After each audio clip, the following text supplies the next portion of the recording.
ಮಾಡೋದು.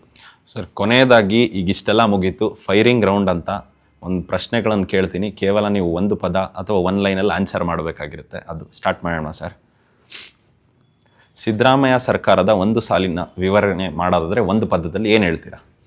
ಸಂಪೂರ್ಣವಾದಂಥ ವಿಫಲವಾದಂಥ ಸರ್ಕಾರ.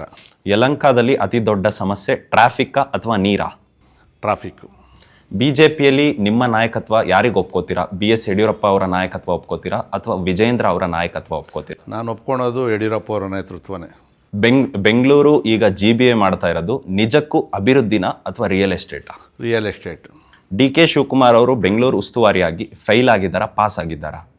ಸಂಪೂರ್ಣವಾಗಿ ಫೇಲ್ ಆಗಿದ್ದಾರೆ. ಮುಂದಿನ ಚುನಾವಣೆಯಲ್ಲಿ ಬ್ಯಾಲೆಟ್ ಪೇಪರ್ ಹೋಗೋದು ನಿಮಗೆ ಓಕೆ ಅನಿಸುತ್ತಾ, ಬೇಡ ಅನಿಸುತ್ತಾ? ಬೇಡ. Latest EVM. ನೀವು BDA ಅಧ್ಯಕ್ಷರಾಗಿದ್ದಾಗ ಯಾವ ರೀತಿಯ ಕಾರ್ಯನಿರ್ವಹಿಸಿದ್ರಿ? ನಿಮಗೆ ಎಷ್ಟು ಮಾರ್ಕ್ಸ್ ಕೊಟ್ಕೋತೀರಾ? ಈಗಿರುವಂಥ ಚೇರ್ಮ್ಯಾನಿಗೆ ಎಷ್ಟು ಮಾರ್ಕ್ಸ್ ಕೊಡ್ತೀರಾ? ಅದು ಜನ ಕೊಡಬೇಕು, ನನಗೆ ನಾನೇ ಮಾರ್ಕ್ಸ್ ಕೊಟ್ಕೊಳ್ತಕ್ಕಂಥದ್ದು ಅಷ್ಟು ಸರಿ ಇಲ್ಲ. ಕೊನೆಯದಾಗಿ ಸರ್, ನೆಕ್ಸ್ಟು ಅಧ್ಯಕ್ಷರನ್ನಾಗಿ ನೀವು ವಿಜೇಂದ್ರ ಅವ್ರನ್ನ ಒಪ್ಕೋತಿರೋ ಅಥವಾ ರೆಬ್ಬಲ್ ಟೀಮ್ನ ಯಾವುದಾದ್ರೂ ನಾಯಕರನ್ನ ಇಲ್ಲ, ನಮ್ಮ ಕೇಂದ್ರದ ವರಿಷ್ಠರು ಯಾರು ಕೊಡ್ತಾರೋ ಅವ್ರನ್ನ ಒಪ್ಕೊತೀನಿ ನಾನು. ಧನ್ಯವಾದಗಳು ಸರ್. ತುಂಬ ನಿಮ್ಮ ಅಮೂಲ್ಯವಾದ ಸಮಯವನ್ನು ಕೊಟ್ಟು ನಮ್ಮ ಸ್ಟುಡಿಯೋಗೆ ಬಂದು ಇಷ್ಟೊತ್ತು ಸಮಯ ಹಂಚ್ಕೊಂಡಿದ್ದಕ್ಕೆ ತುಂಬ ಧನ್ಯವಾದಗಳು.